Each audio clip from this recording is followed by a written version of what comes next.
Now, let's dive into today's story. Chapter 1. The Perfect Facade. Rob Mitchell adjusted his tie in the bathroom mirror of his downtown law office, the reflection showing a man who'd built everything from nothing. At 45, his steel gray eyes held the intensity of someone who'd clawed his way from a trailer park in Oklahoma to owning one of Denver's most successful criminal defense practices. Every scar, every callus on his hands told the story of a man who'd worked construction through law school, who'd learned that the world respected only those who demanded respect. The irony wasn't lost on him that he'd spent 20 years defending criminals, learning their methods, their weaknesses, their patterns. Knowledge that would soon prove invaluable. Diana Mitchell stood in their $2.8 million home's kitchen, her manicured fingers drumming against the marble countertop as she watched her 18-year-old daughter Emma pack for what was supposed to be a cultural exchange program in Moldova. Diana's beauty had always been her weapon, blonde hair perfectly styled, figure maintained through expensive trainers and procedures. But at 42, she'd grown restless with the suburban princess role. "You sure about this trip, sweetheart?" Diana asked Emma, though her tone carried none of the concern a mother should feel. Emma, who'd inherited her father's determination and her mother's beauty, looked up from her suitcase. "Mom, we've been planning this for months. The State Department cleared it, and Dad already." "Your father worries too much," Diana interrupted, exchanging a meaningful glance with her sister Caroline, who'd been staying with them for the past month. Caroline, 2 years younger than Diana, had always lived in her shadow but possessed the same calculating nature beneath a sweeter exterior. What Emma didn't know was that Moldova had been designated a do-not-travel country just 3 days earlier due to civil unrest. What she also didn't know was that Diana had orchestrated this entire trip as part of a larger plan that would soon unfold. Trevor Walsh sat in his BMW outside the Mitchell house, watching through the windows. At 38, Trevor was everything Rob wasn't. Inherited wealth, Ivy League education, and the kind of smooth charm that had convinced Diana she deserved better than a blue-collar lawyer who'd gotten lucky. Trevor's family owned a chain of luxury hotels, giving him the perfect cover for international travel and offshore accounts. For the past year, Trevor and Diana had been planning more than just an affair. They'd been planning a complete takeover of Rob's life, his practice, his assets, his daughter's trust fund that Rob had been managing. The plan was elegant in its simplicity. Get Emma out of the country and stranded, force Rob to liquidate assets to rescue her, then use the crisis to trigger the carefully crafted prenup clauses that would leave Rob with nothing. Rob arrived home that evening to find the house buzzing with activity. Emma was showing her luggage to Caroline, who was filming everything on her phone for memories. Diana stood nearby, her smile just a bit too bright. "How's my world traveler?" Rob asked, wrapping Emma in a bear hug. She was his pride, the one pure thing in his life. Stanford-bound, brilliant, and kind. Everything he'd hoped to give the world. "Dad, I promise I'll be careful," the program coordinator said. "I know, sweetheart. I checked them out myself." What Rob didn't mention was that his investigation had turned up several red flags about the program's legitimacy, but Emma had been so excited, and Diana had been so supportive, that he'd convinced himself he was being paranoid. That night, as Diana pretended to sleep beside him, Rob stared at the ceiling. His instincts, honed by years of reading people in courtrooms, screamed that something was wrong. Diana had been different lately, distant but simultaneously excited about something. She'd been taking more trips to visit Caroline, coming home with expensive gifts she claimed were from her sister's modeling work. But Rob had learned long ago to trust his gut. He'd started quietly investigating 3 weeks earlier, hiring a private investigator named Luis Moreno, a former police detective who specialized in domestic cases. What Luis had found so far was circumstantial but troubling. Diana had been meeting regularly with a man at expensive hotels, had opened a separate bank account, and had been researching divorce law in Colorado. The next morning, Rob stood in the driveway as Emma climbed into the taxi that would take her to the airport. He hugged her tight, inhaling the scent of her shampoo, memorizing the moment. "I love you, Dad. Take care of Mom while I'm gone. I love you too, sweetheart. Call me the second you land." As the taxi disappeared down their tree-lined street, Rob noticed Diana watching from the window, and for just a moment, her expression wasn't that of a worried mother. It was the expression of someone watching a plan come together. Rob went to his office that day with a heavy heart, but also with the methodical mindset that had made him successful. He called Louise from his private line.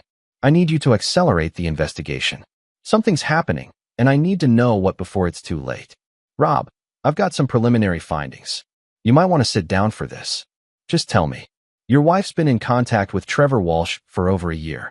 Hotel meetings, restaurant meetings, even a weekend trip to Aspen last month when she said she was at a spa.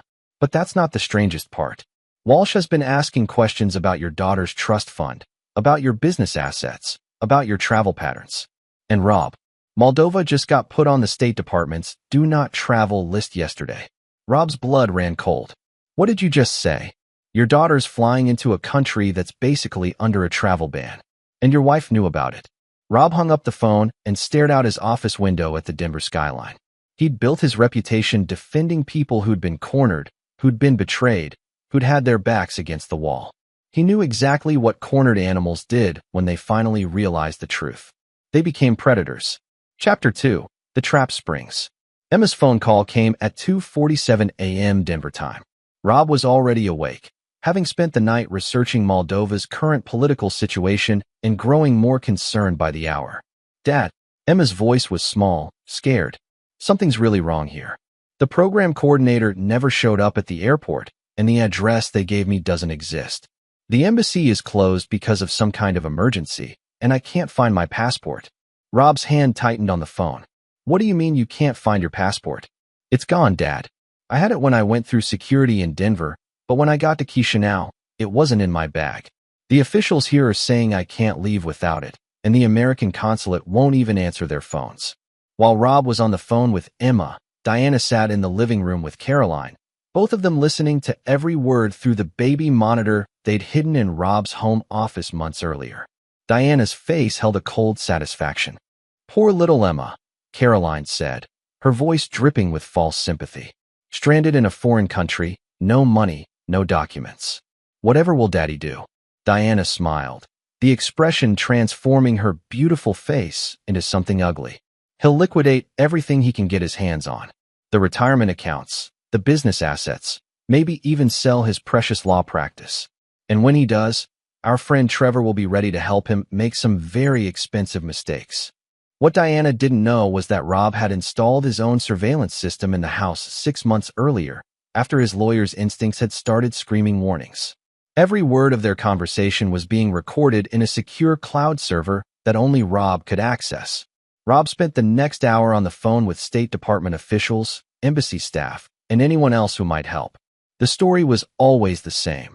Moldova was in chaos. American citizens were being evacuated when possible, but Emma would need proper documentation before she could leave. A replacement passport would take weeks to process through normal channels. Then came the call that made everything clear.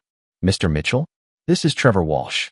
I understand you're having some trouble with your daughter's situation overseas." Rob's voice was ice.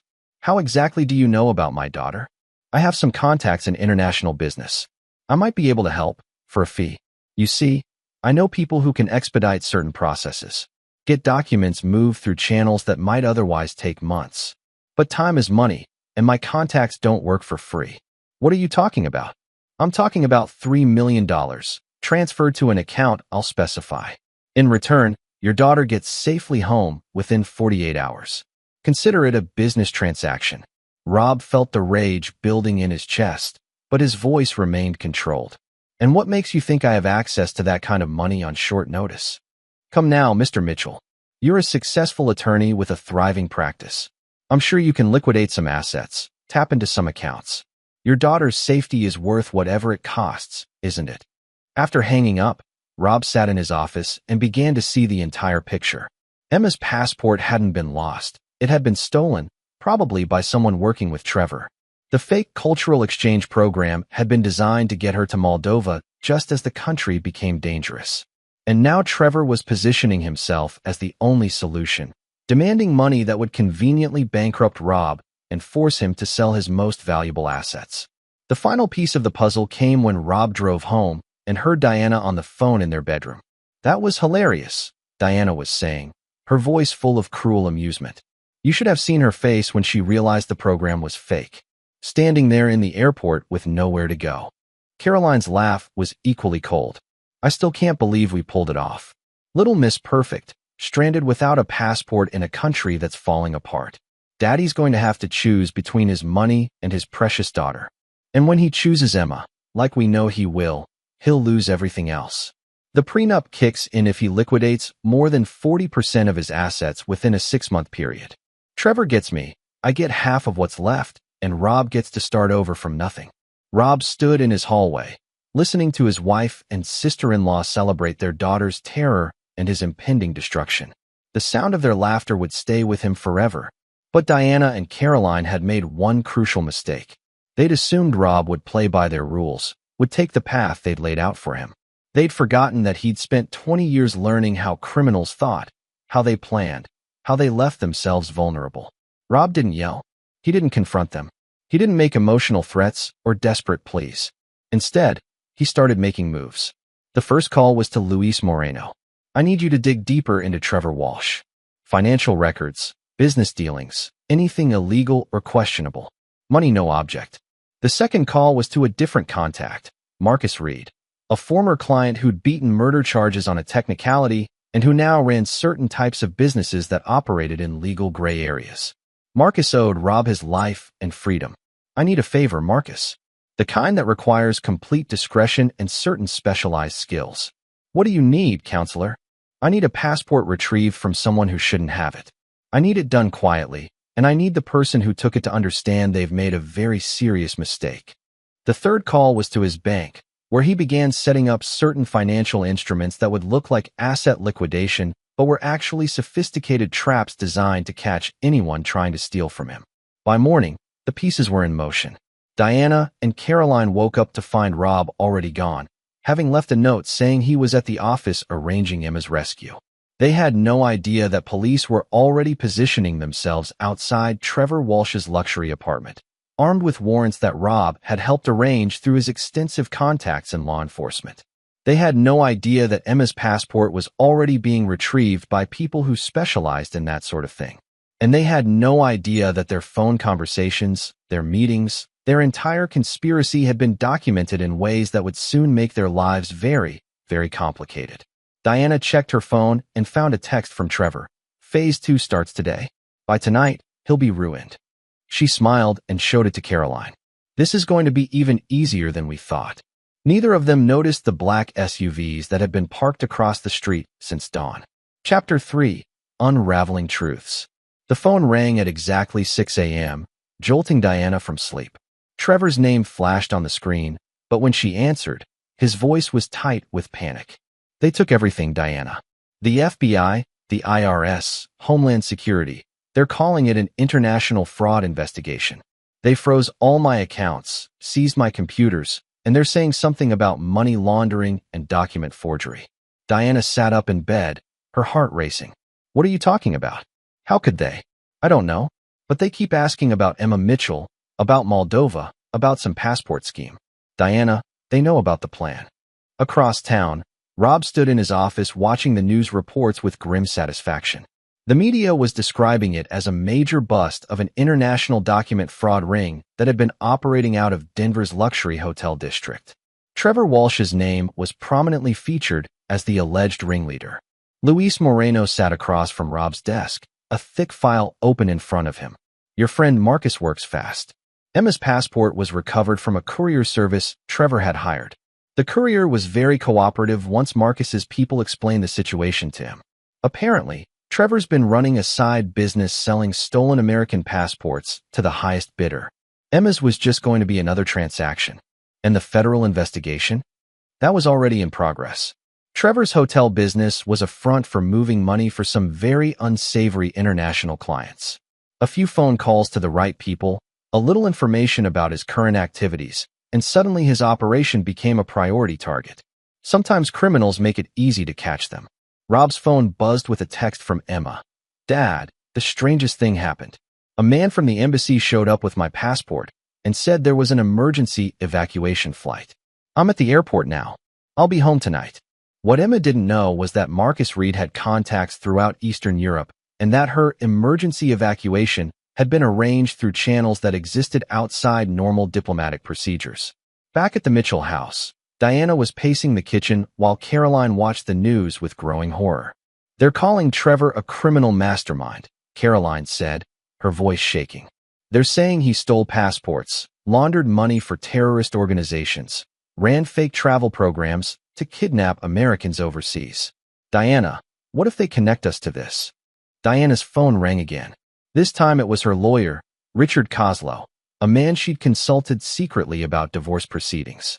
"Diana, I'm calling to inform you that I can no longer represent you.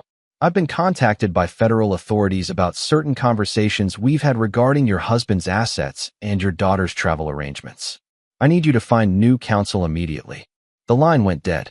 Diana stared at the phone, her perfect world beginning to crumble around her. That afternoon, Detective Sarah Quinn knocked on the Mitchell front door. She was a compact woman in her 30s with the kind of intense focus that came from years of working financial crimes. "Mrs. Mitchell?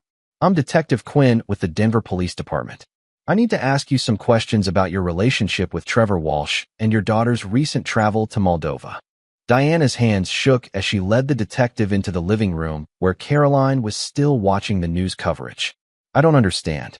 Trevor is just a friend. I don't know anything about his business activities." Detective Quinn opened her notebook.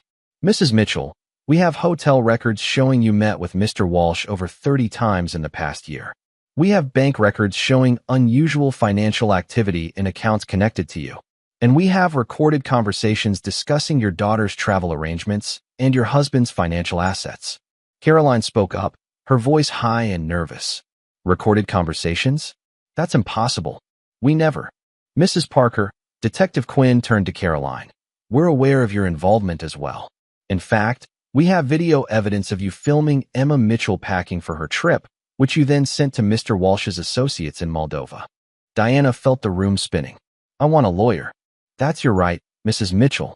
But I should inform you that your husband has been very cooperative with our investigation. He's provided us with extensive documentation of what appears to be a conspiracy to defraud him and endanger his daughter." As Detective Quinn left, Diana turned to Caroline with wild eyes. "Rob knows. Somehow he knows everything." Caroline was crying now. "I told you this was too complicated. I told you we should have just divorced him normally and taken half." "Half wasn't enough," Diana screamed. "I deserve more than half. I deserve everything." That evening, Emma's flight landed at Denver International Airport. Rob was waiting at the gate, and when she ran into his arms, he held her tighter than he ever had before. "Dad, I was so scared. Nothing made sense over there. The program was fake, my passport was missing, and then suddenly this embassy guy shows up and everything's fixed." "Sometimes things work out when good people make sure they do," Rob said, stroking her hair. "I'm just glad you're safe." As they walked through the airport, Emma chatted about her brief, terrifying adventure, but Rob's mind was elsewhere. In his pocket, his phone buzzed with updates from Luis and Marcus. Trevor was in federal custody, facing charges that would put him away for decades. Diana and Caroline were about to face their own legal problems. And the financial traps Rob had set were beginning to spring. The wire transfers Diana and Trevor had expected him to make had indeed been prepared, but they led to accounts that immediately triggered federal monitoring systems designed to catch money laundering. The asset liquidations they'd thought would destroy him were actually carefully structured to expose their own illegal activities. When they arrived home, the house was dark. Diana and Caroline were gone, along with several pieces of expensive jewelry and art that Diana had purchased over the past year. Rob found a note on the kitchen counter. "Gone to stay with friends until this all blows over. D." Emma looked around the empty house with confusion. "Where's Mom? Where's Aunt Caroline?" Rob put his hands on his daughter's shoulders, looking into her eyes that held his own determination and strength. "Emma, there are some things we need to talk about. Some things about your mother that you need to know." As he began to explain the truth about her trip, about the conspiracy, about the betrayal, Emma's expression changed from confusion to shock to a cold anger that reminded Rob exactly whose daughter she was. "She tried to have me kidnapped?" Emma's voice was quiet, but it carried the same dangerous edge that Rob's had when he decided to stop playing defense and start playing offense. "She did. And she was going to use your danger to destroy everything I've built, everything I've worked for to give you a good life." Emma was quiet for a long moment, processing everything. Finally, she looked up at her father with steel in her eyes. What are we going to do about it? Rob smiled for the first time in weeks. His daughter was indeed his child. She didn't ask if they were going to fight back, or whether they should forgive. She asked what they were going to do about it.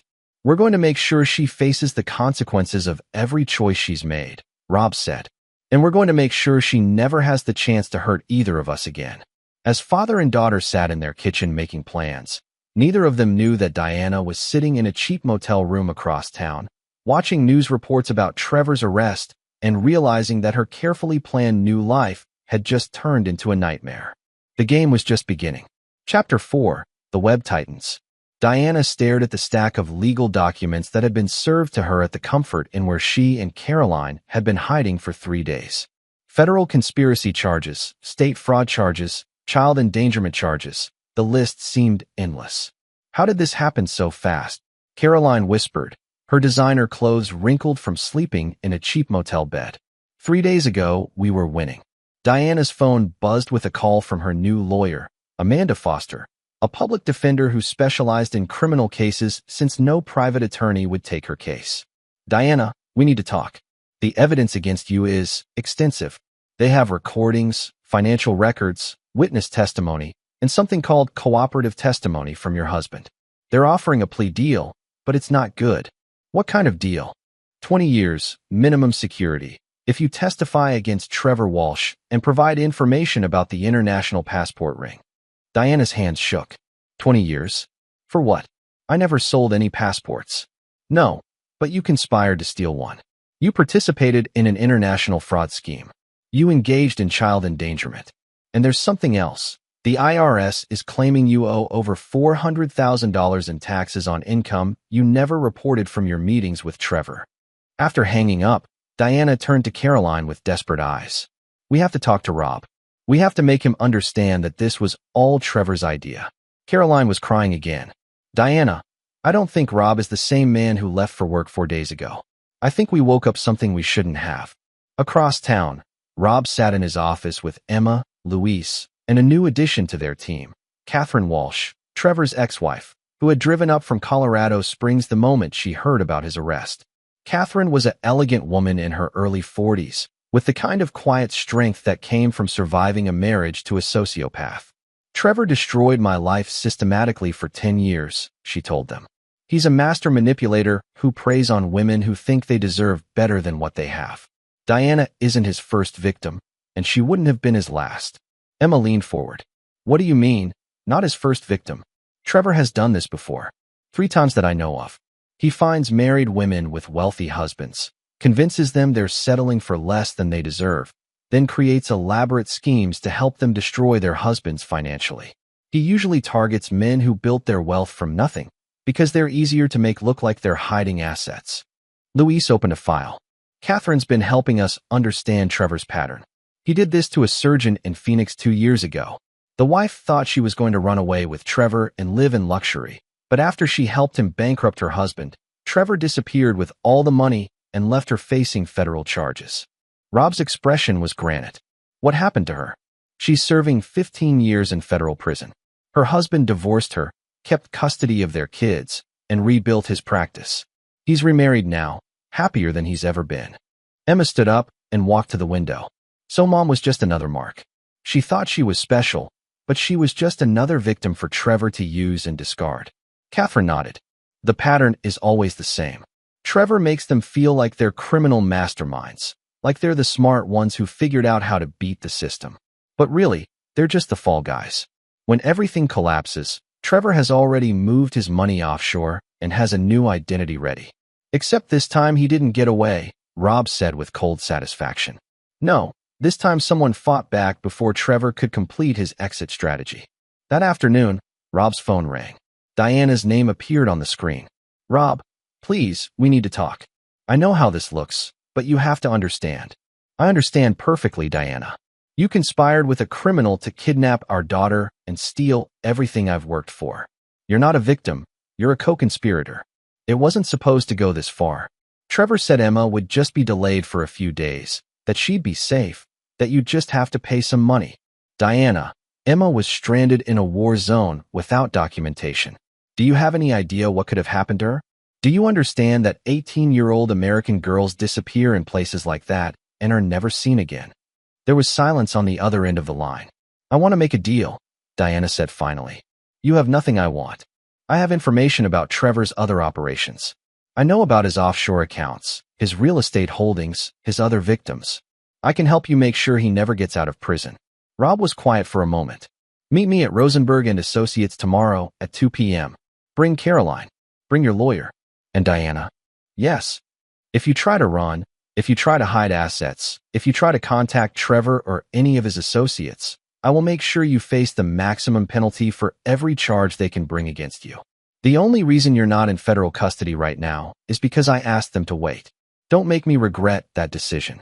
The next day, the conference room at Rob's law office felt like a courtroom. Diana and Caroline sat on one side with Amanda Foster, while Rob, Emma, Luis, and Catherine sat on the other. Detective Quinn and an FBI agent named Paul Rodriguez observed from the side. Amanda Foster opened her briefcase. My clients are prepared to provide full cooperation in exchange for reduced sentences and protective custody. Agent Rodriguez spoke first. Mr. Walsh has been very talkative since his arrest. He's provided us with details about his operations going back 5 years. He's also been very specific about your client's roles in this particular scheme. Diana went pale. What has he told you? He's told us that the plan to strand Emma Mitchell was entirely your idea. He says you approached him about eliminating both your husband and daughter so you could inherit everything without having to share it. Caroline gasped. That's not true. Diana never said anything about eliminating anyone. He's also told us that you, Miss Parker, were the one who stole Emma's passport from her luggage during the layover in Chicago. He has video evidence of you switching out her documents. The room went silent. Diana stared at her sister with horror. Caroline, you told me you didn't take the passport. You said Trevor's people took it in Moldova. Caroline was crying now. Diana, I'm sorry. Trevor said it was the only way. He said if we didn't help him, he'd make sure we both went to prison anyway. Emma stood up abruptly. I need some air. Rob followed his daughter into the hallway, where she was leaning against the wall with her fists clenched. Dad, I trusted her. When I was packing, Aunt Caroline was helping me. She was joking around, taking pictures, acting like she cared. And the whole time, she was planning to steal my passport and leave me stranded. Rob put his arm around Emma's shoulders. I know, sweetheart. I know it hurts. It doesn't just hurt, Dad. It makes me angry. Really, really angry. When they returned to the conference room, Agent Rodriguez was explaining the terms of the cooperation agreement. Mrs. Mitchell, Ms. Parker, in exchange for your complete testimony about Mr. Walsh's operations and your assistance in recovering assets he's hidden, the federal government is prepared to recommend sentences of 12 years for Mrs. Mitchell and 8 years for Ms. Parker. Diana's lawyers started to speak, but Rob held up his hand. That's the federal recommendation. But I haven't decided whether to press state charges for child endangerment, conspiracy, and attempted theft. Those charges would run consecutive to the federal sentences. Diana looked at him with desperation. Rob, please. I made a mistake. I was stupid, I was selfish, but I never wanted Emma to actually get hurt. Emma stepped forward. You filmed me packing. You watched me get excited about this trip. You hugged me goodbye at the door. And you knew that I was walking into a trap that could have gotten me killed. Emma, you have to understand. I understand perfectly, Emma said, her voice carrying the same cold authority as her father's. You were willing to sacrifice me for money. You were willing to let me disappear in a foreign country so you could steal from Dad. Rob looked at Diana with the expression he usually reserved for criminals he was about to destroy in court. Here's what's going to happen. You're going to provide complete cooperation with all investigations. You're going to surrender any assets you've hidden.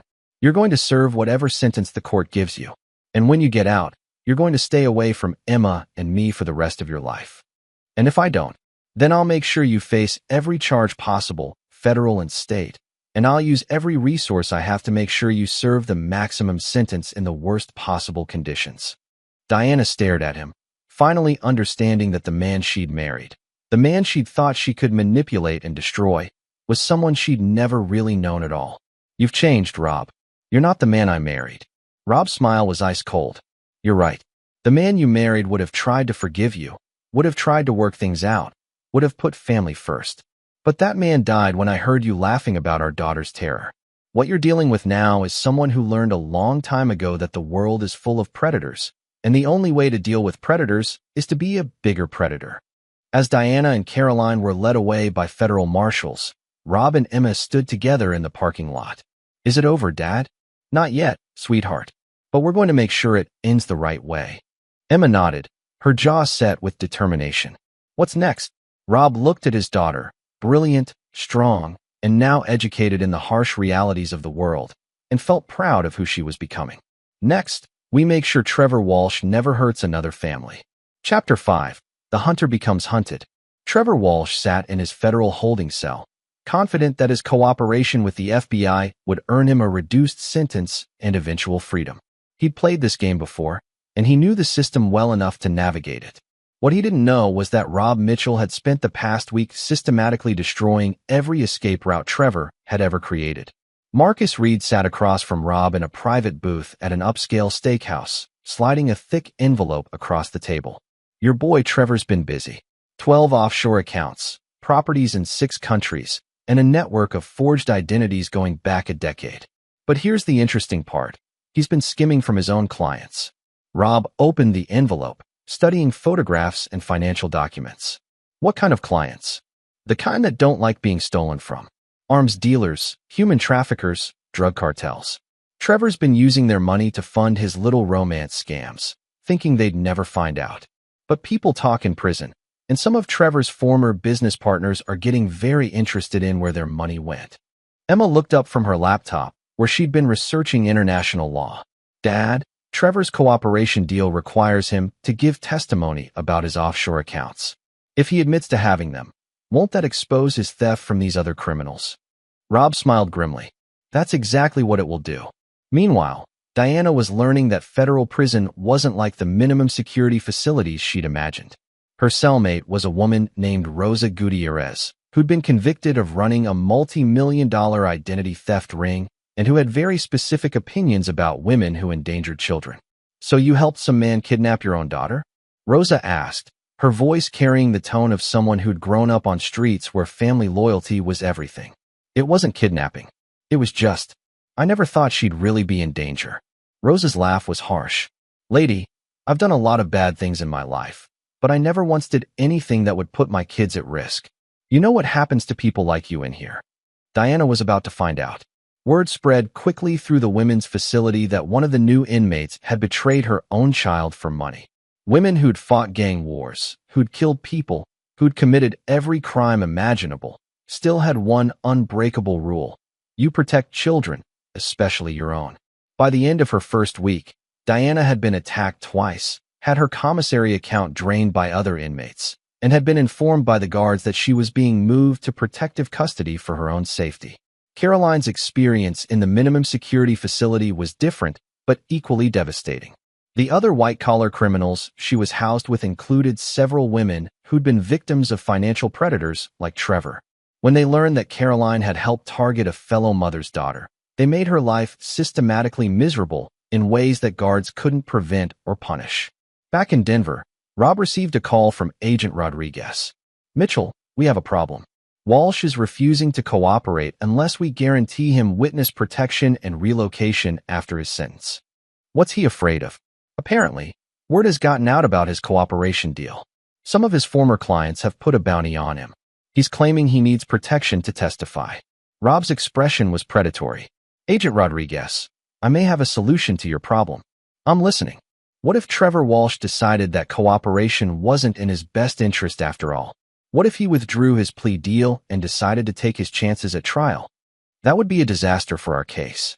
We need his testimony to prosecute the international conspiracy. No, you need his information. His testimony is just one way to get it. 2 days later, Trevor received a visit from his lawyer, who brought disturbing news. Trevor, someone's been distributing information about your cooperation agreement. The word is out that you're testifying against international crime organizations. My sources in the federal system say there have been inquiries about your location from some very dangerous people. Trevor went pale. What kind of inquiries? The kind that suggests your former business partners want to have a conversation with you about some missing money. I need to withdraw my cooperation agreement. I need to go back to fighting the charges. Trevor, if you do that, you're looking at life in prison. The evidence against you is overwhelming. I'd rather spend life in prison than spend 5 minutes in general population with people who want me dead. What Trevor didn't know was that his lawyer, David Chun, had been approached by Rob Mitchell 3 days earlier. Chun was a good attorney, but he was also a practical man who understood that sometimes the interests of justice were served by letting criminals destroy each other. The conversation had been simple. Mr. Chun, your client is going to withdraw his cooperation agreement and fight the charges. I'm going to make sure that when he does, he faces every possible charge with the harshest possible penalties. In return, when this is all over, I'll remember that you were helpful during a difficult time. Chun understood the implicit threat and the implicit promise. He was being offered the choice to be on the winning side or the losing side.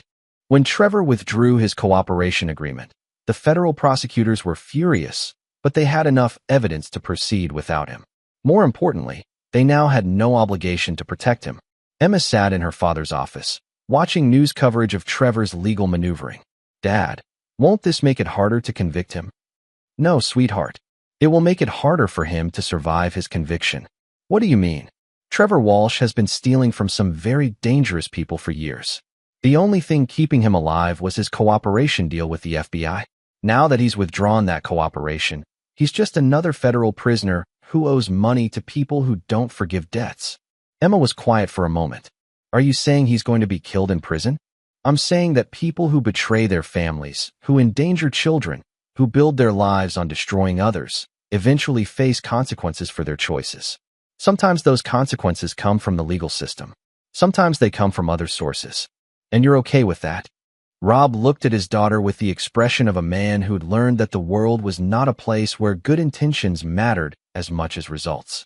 Emma, your mother and Trevor Walsh were willing to see you disappear forever for money. They were willing to let you be trafficked, murdered, or worse, as long as it served their purposes. I'm not going to lose sleep over whatever happens to them as a result of their own choices. Emma nodded slowly. She was 18, brilliant, and rapidly learning that the adult world was far more complex and dangerous than she'd ever imagined. But she was also her father's daughter, and she understood justice in ways that textbooks couldn't teach. 3 weeks later, Trevor Walsh was found dead in his federal holding cell. The official cause of death was suicide. He'd apparently hanged himself with bedsheets after receiving a letter that detailed exactly how his former clients planned to collect their debts. The letter was never found, and the investigation concluded that Trevor had taken his own life rather than face the prospect of spending decades in prison knowing that powerful enemies wanted him dead. Rob received the news while having dinner with Emma at their favorite restaurant. He showed her the headline on his phone without emotion. Is it wrong that I don't feel bad about this? Emma asked. It would be wrong if you celebrated it. But feeling relief that someone who wanted to destroy our family can't hurt anyone else? That's not wrong. That's survival instinct. Emma looked at her father with newfound respect and understanding. You planned this, didn't you? You made sure he couldn't cooperate, knowing what would happen. Rob met his daughter's eyes without flinching. I made sure that a man who built his life destroying families faced the natural consequences of the choices he made. The world is full of predators, Emma. The only way to protect the people you love is to make sure predators understand that targeting your family is the last mistake they'll ever make. And what about Mom and Aunt Caroline? They made their choices too. They'll serve their time, and when they get out, they'll have to live with the knowledge that they destroyed their own family for money they never got to spend. Emma nodded, understanding that her father had taught her a lesson that no school could provide. In a world where people would hurt children for profit, mercy was a luxury that could get you killed. I love you, Dad. I love you too, sweetheart. And I will never let anyone hurt you again. As they walked to their car, Emma realized that her father had shown her something important. Sometimes protecting the people you love requires becoming someone others might fear. And sometimes that was exactly who you needed to be. Chapter 6. Closing the Circle. 6 months after Trevor Walsh's death, Diana Mitchell sat in the visiting room of the Federal Correctional Institution in Alderson, West Virginia, staring across the table at Emma. It was their first face-to-face conversation since the day Emma had left for Moldova. Emma had driven 8 hours from Stanford University, where she was excelling in her pre-law studies, to have this conversation. She looked older than her 18 years, with the kind of composure that came from surviving betrayal and emerging stronger. "You look good," Diana said, her voice trembling. Prison had aged her dramatically.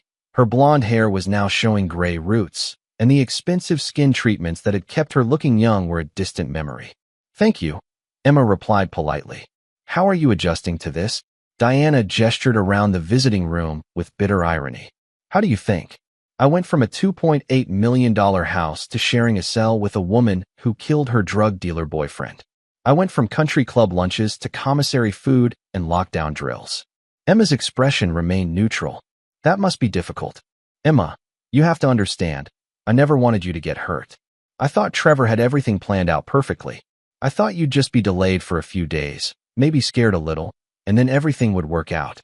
"Work out how exactly?" Emma's voice carried a hint of her father's steel. "Work out with me stranded in a war zone while you and Trevor stole everything Dad had built."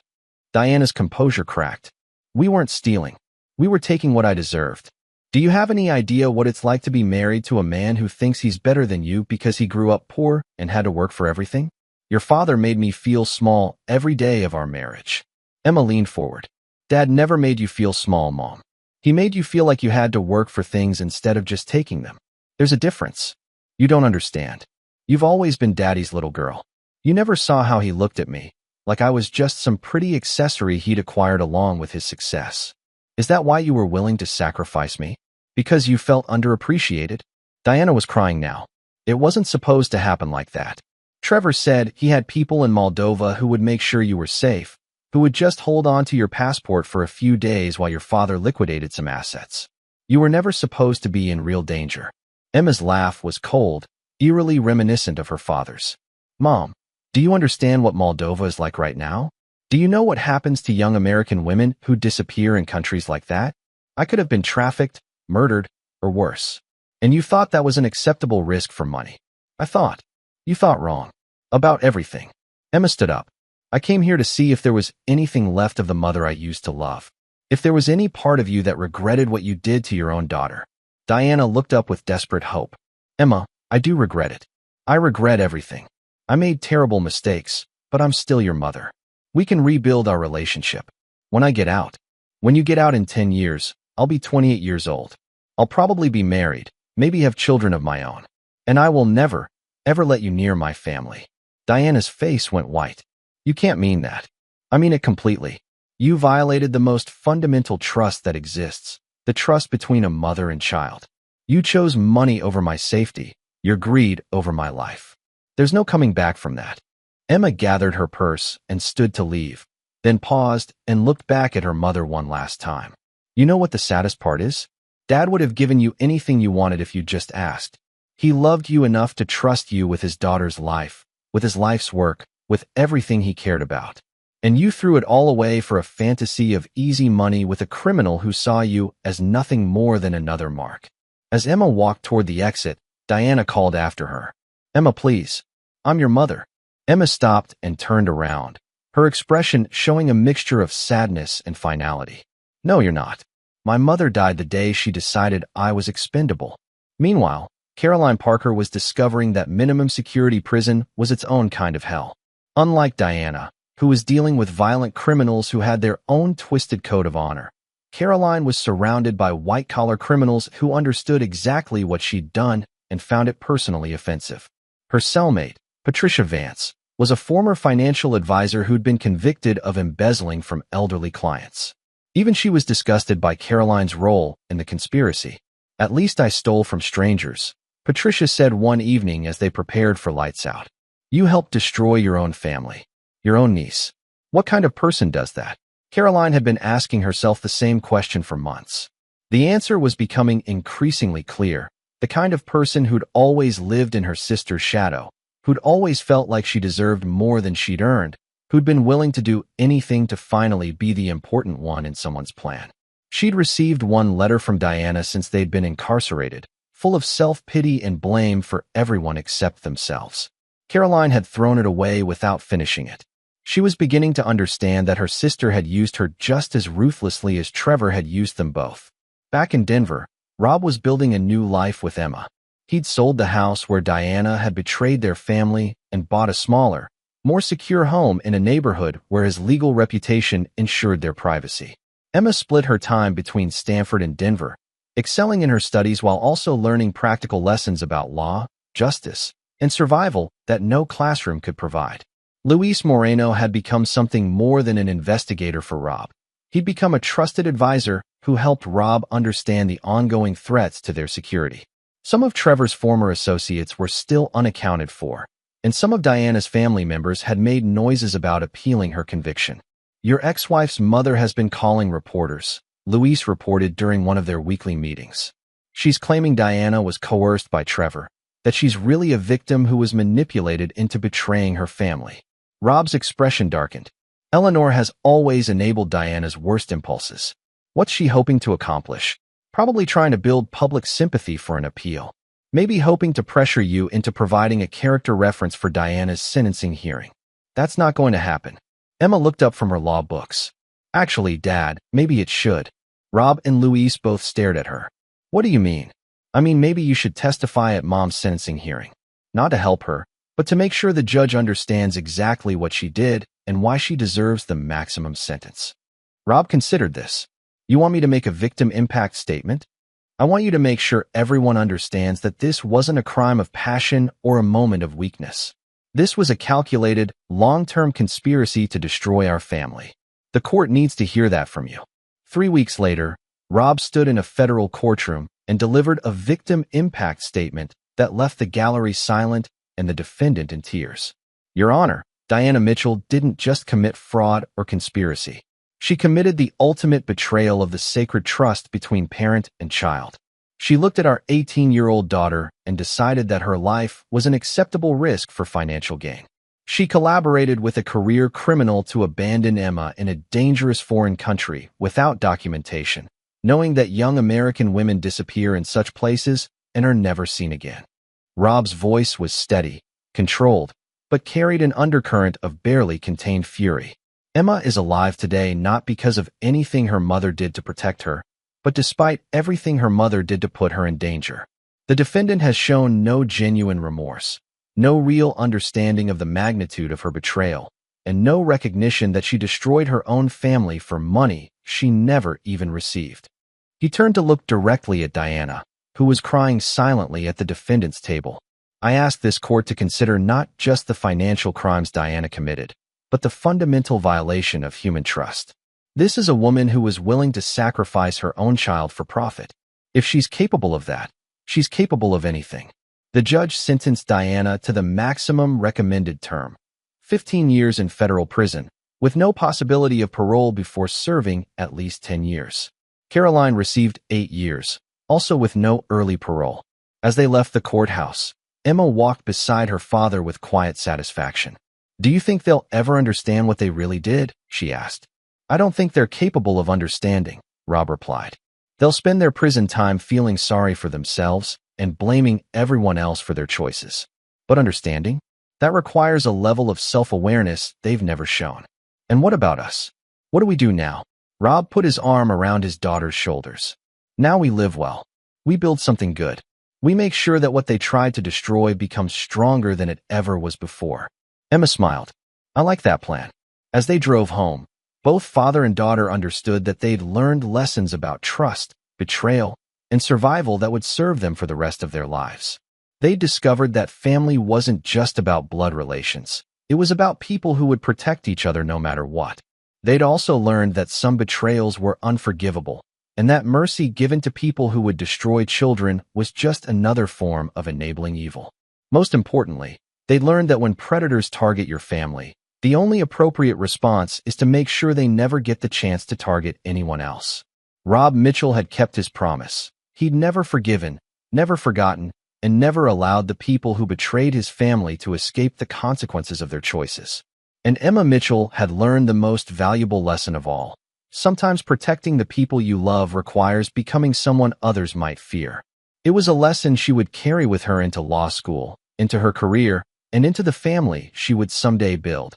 A family that would never be vulnerable to predators because they would know how to recognize them, how to fight them, and how to destroy them when necessary. Chapter 7. Echoes of Justice. 2 years after the sentencing, Rob Mitchell stood in his new law office, looking out at the Denver skyline. His practice had evolved since the betrayal. He now specialized in cases involving family fraud, parental kidnapping, and crimes against children. Word had spread through legal circles that Rob Mitchell was the lawyer you called when someone had targeted your family and the system wasn't moving fast enough. Emma was in her junior year at Stanford, double majoring in law and international relations. She called every Sunday, and their conversations had evolved from father comforting daughter to two legal minds discussing strategy and justice. "Dad, I've been thinking about writing my senior thesis on international parental abduction cases," Emma said during their latest call, specifically about how domestic criminals use foreign jurisdictions to terrorize families. "That's a good topic. What's your thesis?" "That the current legal framework is inadequate because it assumes good faith from all parties. It doesn't account for cases where one parent is working with international criminals to permanently eliminate the other parent and children." Rob smiled with pride. His daughter had inherited his analytical mind and his understanding that the world was full of predators who counted on their victims being naive about their methods. "Have you considered including your own case in the research?" "Actually, yes, but not as a victim story.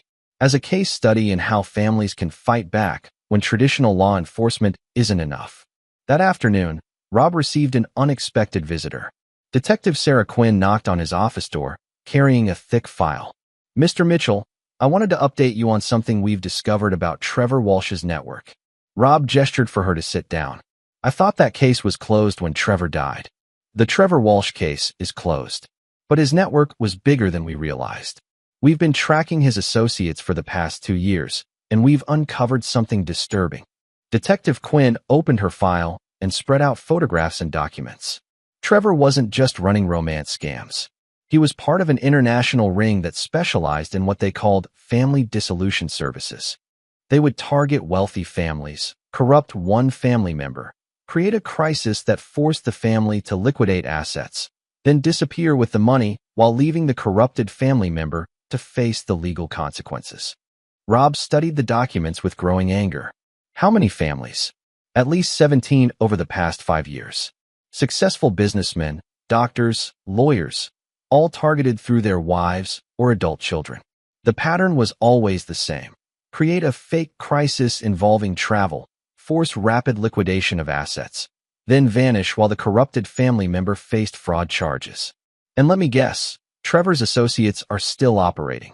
3 of them, working out of Miami now, targeting families in Florida and the Caribbean. The FBI wants to take them down, but they need someone who understands the pattern, someone who's seen it from the victim's perspective. Rob leaned back in his chair. "You want me to help? I want you to consult on the investigation. Your experience with Trevor's methods, your understanding of how they manipulate family members, it could be invaluable." That evening, Rob called Emma to discuss the opportunity. "Dad, you have to do it. How many other families are going to be destroyed if these people aren't stopped? It would mean traveling, possibly putting myself in dangerous situations. It would mean leaving you more exposed." Emma's laugh was strong and confident. "Dad, I'm not the scared 18-year-old who got trapped in Moldova anymore. I'm a 20-year-old woman who spent 2 years learning how to recognize predators and defend myself. Plus, I'll be surrounded by federal agents and campus security. I think I can handle it. And you think I should help hunt down the rest of Trevor's network? I think you should make sure no other daughter goes through what I went through. I think you should make sure no other father has to choose between his life's work and his child's safety." 3 weeks later, Rob found himself in Miami, working with a joint FBI-DEA task force that had been tracking the remnants of Trevor's organization. The 3 remaining members of the network were Marcus Vale, Trevor's former money manager, Rebecca Santos, a woman who specialized in corrupting wives and daughters, and David Kim, who handled the international logistics of moving money and people. The FBI had developed intelligence that the trio was planning their biggest operation yet, targeting the family of a prominent Miami surgeon whose wife had gambling debts and whose college-age son had been recruited by Rebecca Santos. Agent Rodriguez, who had worked the original Trevor Walsh case, briefed Rob on the current operation. Dr. Anthony Rivera is a cardiac surgeon with assets worth about $8 million. His wife Maria has accumulated gambling debts of around $200,000 that she's hidden from her husband. Their son Miguel is a junior at University of Miami who's been dating Rebecca Santos for 3 months, though he knows her as Sofia Martinez, a graduate student in international business. Rob studied the family photos. What's the crisis scenario? Miguel is supposed to take a trip to Costa Rica for a research project that Rebecca has arranged. Once he's there, his passport will disappear and he'll be arrested on drug charges that Rebecca's associates will arrange.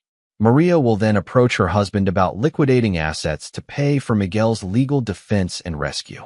And the real plan? Miguel disappears permanently. Maria faces fraud charges for the asset liquidation. Dr. Rivera loses everything and probably his medical license. Rebecca, Marcus, and David split the money and move on to the next family. Rob felt his anger building. How long do we have? Miguel is supposed to leave for Costa Rica in 5 days. Then we need to move fast. The operation required careful coordination. The FBI couldn't simply arrest the trio without solid evidence of their current crimes, and they couldn't warn the Rivera family without potentially spooking the criminals into disappearing again. Rob's role was to approach Dr. Rivera and explain the situation in a way that would gain his cooperation without alerting his wife or son that they were under surveillance. The meeting took place in Dr. Rivera's office at Miami General Hospital. Anthony Rivera was a man in his early 50s with the kind of precise, controlled demeanor that came from spending years making life and death decisions.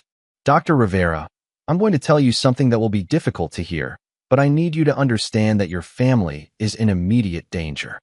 Rob explained the conspiracy methodically, showing Dr. Rivera the evidence of his wife's gambling debts, his son's relationship with a known criminal, and the planned research trip that was actually a kidnapping scheme.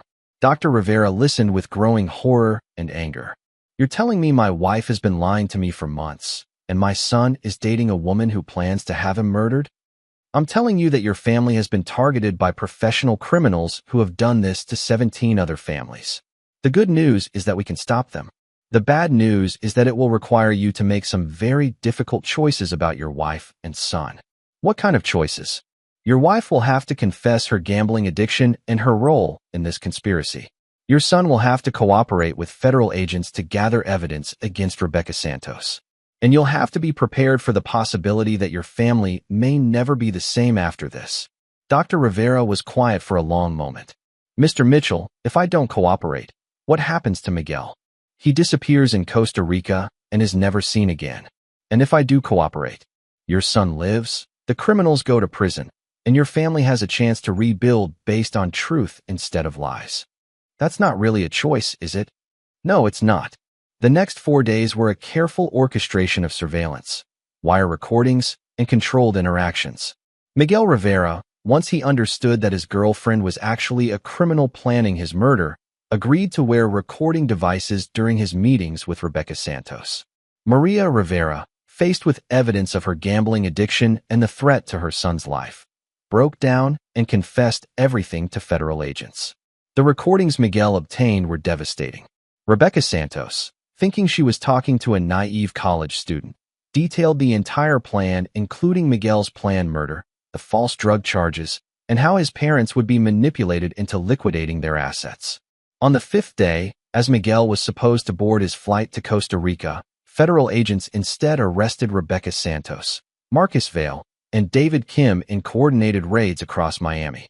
The evidence recovered from their computers and communications revealed the full scope of their operations. Not just the 17 families Rob had been told about, but 23 families across the United States, Mexico, and Central America.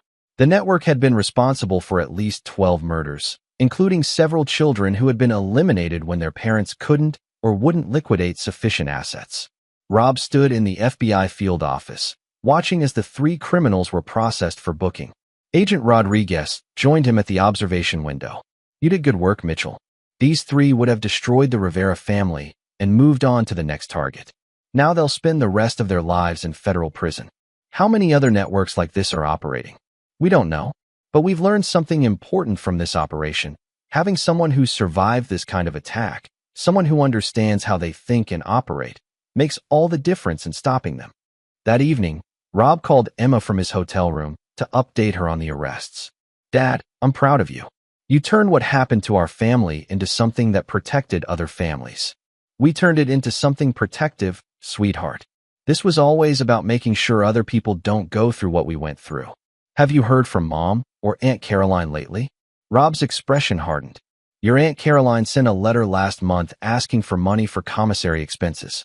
I threw it away without reading the whole thing. And Mom, your mother writes occasionally.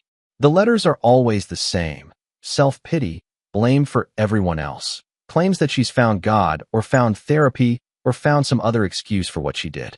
I don't read them anymore." Emma was quiet for a moment. "Do you think they'll ever understand what they really did? I think they'll spend the rest of their lives believing they were victims of circumstances beyond their control. I think they'll die in prison still believing that somehow this was all someone else's fault. And you're okay with that?" "Emma, I learned something important during this operation. There are people in the world who see families like ours as resources to be harvested. They look at our love for each other, our willingness to sacrifice for each other, and they see weakness to be exploited. Your mother and aunt chose to become those people. So what do we do now? Now we keep building the life they tried to destroy. We use what we've learned to protect other families. And we never, ever forget that the price of having something worth protecting is being willing to destroy anyone who tries to take it from you." Emma was quiet for a moment, then spoke with a voice that carried the same steel as her father's. "I love you, Dad, and I'm proud to be your daughter. I love you too, sweetheart. Get some sleep. Tomorrow we start planning your future in law school, and I have a feeling you're going to change the world." As Rob hung up the phone, he reflected on how completely his life had changed since that morning when Diana had laughed about Emma's terror. He'd lost a wife and sister-in-law who'd proven themselves to be enemies of his family. But he'd gained something more valuable, the absolute certainty that he and Emma could survive anything the world threw at them, because they understood what most people never learned. Sometimes protecting the people you love requires becoming someone others fear. And sometimes that was exactly who you needed to be. Chapter 8. The Reckoning. 3 years had passed since the Miami operation, and Rob Mitchell's reputation had evolved beyond Denver's legal circles. He was now consulted by law enforcement agencies across the country on cases involving sophisticated family fraud. His practice had become something unique, part law firm, part consulting group, part guardian agency for families under siege. Emma was finishing her final year at Stanford Law School, at the top of her class, and already being recruited by federal prosecutor offices and prestigious firms. But more importantly, she'd spent her summers working with her father, learning the practical aspects of hunting predators who targeted families. On a cold March morning, Rob received a call that would test everything they'd learned. "Mr. Mitchell, this is Detective Lisa Park with the Seattle Police Department. We have a situation here that matches the pattern you've helped us understand. A family named the Hendersons, father, mother, and 2 teenage daughters. The mother has disappeared with both girls, supposedly on a mother-daughter trip to Thailand. But Thailand isn't allowing American tourists right now due to political unrest." Rob put down his coffee. "How long have they been gone?" 6 days.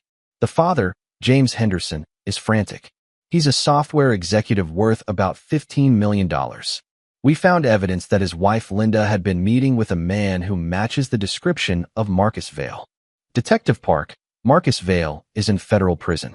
He was sentenced to life without parole. I know. But someone matching his description and using his methods has been operating in the Pacific Northwest. We think we're dealing with a new network that's using the same playbook." Within hours, Rob was on a plane to Seattle, and Emma had received emergency permission to join the investigation as part of her senior practicum in criminal law. James Henderson was a 48-year-old man who looked like he'd aged 10 years in the past week. He sat in his empty $3.2 million home in Bellevue, surrounded by family photos that now felt like evidence of a life that might be ending. "Mr. Mitchell, I don't understand any of this." Linda seemed happy. The girls were excited about the trip. Everything seemed normal until they just vanished. Rob studied the documentation Detective Park had provided. "Mr. Henderson, when did your wife first mention this trip to Thailand?" "About 2 months ago. She said she'd found a special program for mothers and daughters, some kind of cultural immersion experience. She was so excited about it. and the girls were thrilled. I thought it was wonderful that they were bonding. Emma looked up from her laptop. Dad, I'm not finding any legitimate cultural programs for Americans in Thailand right now. In fact, the State Department is actively discouraging any non-essential travel to Southeast Asia. Mr. Henderson, Rob continued, we need to examine your wife's financial activities, her communications, her travel patterns over the past few months. And I need to prepare you for the possibility that your wife wasn't a victim of this conspiracy. She might have been a participant. James Henderson's face went white. That's impossible. Linda would never hurt our daughters. They're her whole world. Rob and Emma exchanged glances. They'd heard those exact words from Dr. Rivera, from Rob's own experience, from every family they'd helped. The hardest lesson for victims to learn was that the person they trusted most might be the person betraying them. The investigation revealed a pattern that was both familiar and terrifying. Linda Henderson had indeed been meeting with a man who called himself Michael Vance, who matched Marcus Vale's physical description and methods. She'd been gradually moving money from family accounts to offshore holdings.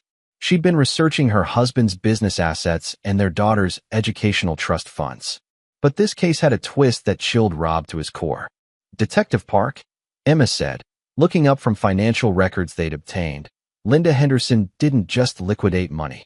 She liquidated the girls' college funds, their trust accounts, even their health insurance policies. She cleaned out everything connected to their daughters. Rob felt his blood run cold. What are you saying? I'm saying this wasn't a kidnapping for ransom. This was a complete erasure. Linda Henderson took everything connected to her daughters and converted it to cash before disappearing with them. Detective Park joined them at the conference table in the Henderson home. We've been tracking the money trail. Linda converted approximately $2.8 million to cryptocurrency and transferred it to accounts we can't trace. But here's the disturbing part. She also took out life insurance policies on both daughters just 3 weeks before they left. The room went silent. Rob had seen many forms of family betrayal, but this suggested something beyond fraud or abandonment. Detective, Rob said carefully, are we talking about a murder for insurance scheme? We don't know yet. But teenage American girls who disappear in Southeast Asia, the statistics aren't good. Emma stood up abruptly. We need to find them. Now. Over the next 48 hours, Rob coordinated with international law enforcement while Emma used her growing network of legal and academic contacts to track digital footprints. What they discovered was a sophisticated operation that went far beyond anything Trevor Walsh's network had attempted. Michael Vance was actually Viktor Petrov, a former Russian intelligence operative who transitioned to family destruction as a private business. His network specialized in what they called total family liquidation, corrupting one family member to eliminate all other family members while transferring all assets to offshore accounts. Linda Henderson hadn't just been seduced by promises of easy money. She'd been systematically brainwashed over months of psychological manipulation, convinced that her husband was planning to divorce her and take custody of their daughters, that her only option was to strike first. The breakthrough came when Emma discovered that Victor's network used a specific encrypted communication app that left traces in metadata. Working with FBI cybercrime specialists, they tracked the communications to a compound outside Bangkok. Mr. Henderson, Rob said, calling James with the update, we've found them. Your wife and daughters are being held at a facility in Thailand. But James, you need to understand, this isn't a rescue mission anymore. This is a recovery mission. What do you mean?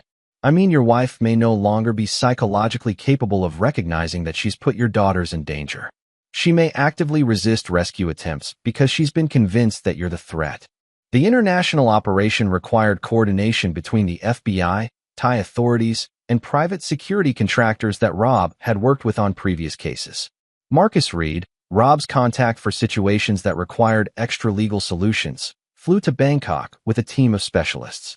The compound raid was swift and professional.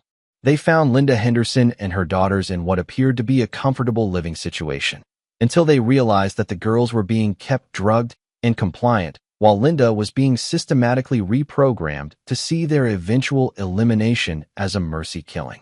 Viktor Petrov was captured along with documentation of similar operations across 12 countries. The evidence suggested that his network had been responsible for the disappearances of over 40 families in the past 3 years. But the psychological damage to the Henderson family was devastating. Linda Henderson, when confronted with the reality of what she'd done, suffered a complete mental breakdown. The combination of months of psychological manipulation and the horror of realizing she'd nearly caused her daughter's deaths left her in a catatonic state that would require years of psychiatric treatment. The two Henderson daughters, Sarah, 16, and Michelle, 14, had been kept in a drug-induced fog for weeks but were physically unharmed. However, they'd heard enough conversations to understand that their mother had planned their deaths for money. Rob and Emma flew back to Seattle with the Henderson family, watching James struggle to comfort daughters who were terrified of their own mother and to cope with a wife who might never recover her sanity. "How do we move forward from this?" James asked Rob during the flight home. "How do I explain to my daughters that their mother was going to have them killed? How do I help them trust anyone ever again?" Emma answered before Rob could speak. "You start by showing them that some people fight for families instead of destroying them. You show them that there are people in the world who will risk everything to protect children. And you teach them to recognize predators so they're never vulnerable again." James looked at Emma with something approaching awe. "How old are you?" 21. "And I learned these lessons because my own mother tried to have me kidnapped and murdered for money." "And how are you? How are you so strong?" Emma glanced at her father. "Because I had someone who fought for me instead of abandoning me. Because I learned that the world is full of people who will hurt children for profit, but it's also full of people who will destroy those predators to protect families." When they landed in Seattle, Rob and Emma helped the Henderson family transition into a new reality. James would need to rebuild his relationship with his daughters while his wife underwent psychiatric treatment in a secure facility. The girls would need extensive therapy to process their trauma and their mother's betrayal. But they would survive because they'd learned the same lesson Emma had learned. When predators target your family, you don't negotiate, you don't forgive, you don't try to understand their motivations. You destroy them completely. That evening, Rob and Emma sat in their hotel room, debriefing the case. "Dad, how many more networks like this are operating?" "Too many." "But Emma, we're not just fighting individual criminals anymore. We're building something larger, a network of families who've survived these attacks and who are committed to protecting other families." "What do you mean?" "I mean James Henderson is going to spend the rest of his life making sure no other father loses his family to predators.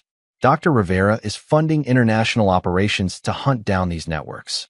Every family we save becomes part of a larger force that's dedicated to destroying people who target children." Emma nodded with understanding. "We're not just practicing law anymore. We're waging war. We're protecting civilization," Rob corrected. "Because at its core, civilization is about protecting families, protecting children, ensuring that love and trust aren't just weaknesses to be exploited." "And what about the people who choose to become predators?" Rob's expression was granite. "They get exactly what they deserve." As they prepared for sleep, Emma reflected on how completely her worldview had evolved since that morning when she'd kissed her father goodbye and climbed into a taxi for what was supposed to be a cultural exchange trip. She'd learned that the world was far more dangerous than she'd ever imagined, but also that there were people willing to fight those dangers. Most importantly, she'd learned that sometimes protecting innocence required becoming someone capable of great violence, and that mercy shown to people who would destroy families was just another form of cruelty to their victims. Tomorrow, they would fly home to Denver and begin planning their next case. Because in a world full of predators, the work of protecting families never ended. Chapter 9, Legacy of Steel. 5 years after the Seattle operation, Emma Mitchell stood before the United States Senate Judiciary Committee, being confirmed as the youngest federal prosecutor in the Department of Justice's Specialized Crimes Against Families Unit, a division that had been created largely due to the cases she and her father had developed. At 26, Emma had prosecuted more family destruction networks than any attorney in American history. Her success rate was perfect.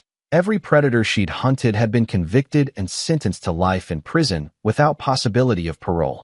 "Ms. Mitchell," Senator Patricia Williams asked during the confirmation hearing, "some critics have argued that your prosecutorial methods are unusually aggressive, that you show no mercy to defendants who claim they were manipulated into betraying their own families. How do you respond to those criticisms?" Emma's voice was steady and controlled. "Senator Williams, in the past 5 years, Our unit has prevented the murders of 127 children and the destruction of 89 families. We've recovered over $340 million in stolen assets and dismantled international networks that were treating American families as resources to be harvested. I don't show mercy to people who would murder children for profit because mercy to predators is cruelty to their victims. But what about rehabilitation? What about the possibility that some of these defendants could be reformed? Emma's expression didn't change. Senator, my mother tried to have me murdered when I was 18 years old. She thought I was an acceptable casualty in her plan to steal my father's life's work. Should I have shown her mercy? Should I have prioritized her rehabilitation over the safety of other children? The room was silent. Everyone on the committee knew Emma's story, but hearing her reference it so directly was still startling. What I learned from my mother's betrayal is that people who are willing to sacrifice children for money have crossed a line that civilized society cannot tolerate. They've demonstrated that they view children as expendable resources rather than human beings deserving of protection. Once someone makes that choice, they forfeit their right to participate in civilized society. Senator Williams pressed further. Ms. Mitchell, don't you think your personal experience might make you biased in these cases? Emma's smile was ice cold. Senator, my personal experience makes me uniquely qualified to recognize predators and understand their methods. Every prosecutor brings their life experience to their work. My experience happens to include surviving the kind of crimes I now prosecute. The confirmation vote was unanimous. That evening, Emma sat with her father in his Denver office, which had evolved into the headquarters of what was now called the Family Protection Network, a cooperation between federal law enforcement, private security firms, and families who'd survived predatory attacks. I'm proud of you, sweetheart, Rob said, raising his glass of whiskey in a toast. Federal prosecutor at 26, and you're going to head the most important unit in the Justice Department. I couldn't have done it without learning from the best, Emma replied, clinking her glass against his. Dad, I have something to tell you about Mom. Rob's expression hardened. What about her? She died last week. Heart attack in the prison infirmary. Aunt Caroline called the prison trying to arrange a funeral, but Mom had specified in her will that she didn't want any family contacted. Rob was quiet for a long moment. How do you feel about it? Relieved, Emma said without hesitation. Relieved that she can never hurt anyone else. Relieved that I'll never have to wonder if she might somehow get out early. Relieved that any children I might have will never be at risk from their own grandmother. And Caroline? Still in prison, still writing letters asking for money. Still refusing to accept responsibility for anything she did. Rob nodded with grim satisfaction. Good. Let her die in prison too, still believing she was a victim of circumstances beyond her control. Emma looked at her father with deep respect and understanding. You know what I realized during my confirmation hearing? They kept asking about mercy and rehabilitation, but they were really asking whether I think there are people who deserve to be destroyed rather than saved. And what did you tell them? I told them the truth. There are people in this world who view children as acceptable casualties in their pursuit of money and power. Those people have declared war on civilization itself, and they deserve to lose that war completely. Rob raised his glass again. To Emma Mitchell, federal prosecutor and protector of families. To Rob Mitchell, who taught me that sometimes protecting innocence requires becoming someone others fear. As they finished their drinks, Emma's phone buzzed with her first case assignment as a federal prosecutor. A network operating out of Las Vegas had been targeting military families, using deployed soldiers' children as leverage to steal their military benefits and housing allowances. Dad, it looks like I'm going to need a consultant on this case. Someone with experience in family protection and predator hunting. Rob smiled. I suppose I could make time in my schedule. Good. Because these people are targeting military children, and I want to make sure we destroy them so completely that it sends a message to every other predator network in the country. What kind of message? Emma's expression was pure steel. That targeting American families is the last mistake they'll ever make. As they prepared to leave the office, Rob reflected on the transformation of his daughter from a trusting 18-year-old into a federal prosecutor who was feared by criminals across multiple continents. Some people might see that transformation as a tragedy, the loss of innocence that should never have been necessary. But Rob saw it differently. He saw a young woman who'd learned the harsh realities of the world, and had chosen to become a guardian rather than a victim. He saw someone who understood that the price of protecting goodness was being willing to destroy evil without hesitation or regret. Most importantly, he saw someone who would ensure that future generations of children grew up in a world where predators understood that targeting families would bring swift, certain, and final consequences. 3 days later, Emma stood in a Las Vegas courtroom, delivering her opening statement in United States versus Morrison et al., the case against the military family targeting network. Ladies and gentlemen of the jury, the defendants in this case looked at military families, families where fathers and mothers are deployed overseas defending our country, and they saw opportunity. They saw children who could be threatened, spouses who could be isolated, and benefits that could be stolen. Emma's voice carried the authority of someone who'd spent years hunting predators and who understood exactly how they thought. Over the next 2 weeks, you will hear evidence that these defendants systematically targeted the families of deployed soldiers, using their children as leverage to steal military housing allowances, educational benefits, and combat pay. You will hear recordings of these defendants laughing about the terror they caused to military children. You will see financial records showing how they converted stolen military benefits into personal wealth. She paused, making eye contact with each juror. But most importantly, you will understand that these defendants declared war on American military families, and that this prosecution is our response to that declaration of war. The trial lasted 8 days. The convictions were unanimous on all counts. The sentences were life in prison without possibility of parole. As Emma left the courthouse, she found her father waiting by his car. "How does it feel to put away your first major network as a federal prosecutor?" he asked. "It feels like we're finally winning this war," Emma replied. "Every network we destroy, every predator we eliminate, every family we save. We're building a world where children can grow up without having to learn what we learned. And if new predators emerge," Emma's smile was predatory, "then we'll destroy them too. Completely. Without mercy. Without hesitation. Because that's what it means to protect families." As they drove through Las Vegas toward the airport, Rob felt a deep satisfaction knowing that his daughter had become everything he'd hoped for and more. She was brilliant, strong, relentless, and completely committed to protecting innocence by destroying those who would exploit it. They'd both learned the hardest lesson of all, that love worth protecting required the willingness to become someone others feared. And they both accepted that responsibility without reservation. In the years that followed, Emma Mitchell would become the most feared prosecutor in America among those who targeted families. She would build a network of law enforcement professionals, private security specialists, and survivor families who would make family destruction networks extinct in the United States and increasingly dangerous to operate anywhere in the world. And she would never, ever forget the lesson her father had taught her, that when predators target your family, you don't negotiate, you don't compromise, you don't show mercy. You destroy them completely, and you make sure they never get the chance to hurt anyone else. Because that's what it means to protect the people you love in a world full of predators who count on their victims being too civilized to fight back. Emma Mitchell was living proof that sometimes the most civilized thing you can do is become someone predators fear more than death itself. The war against family destroyers was far from over, but with each victory, with each network destroyed, with each predator eliminated, the balance was shifting. And in the end, the predators would learn what Rob and Emma Mitchell had always known, that there are some things worth protecting and some people willing to become monsters to protect them.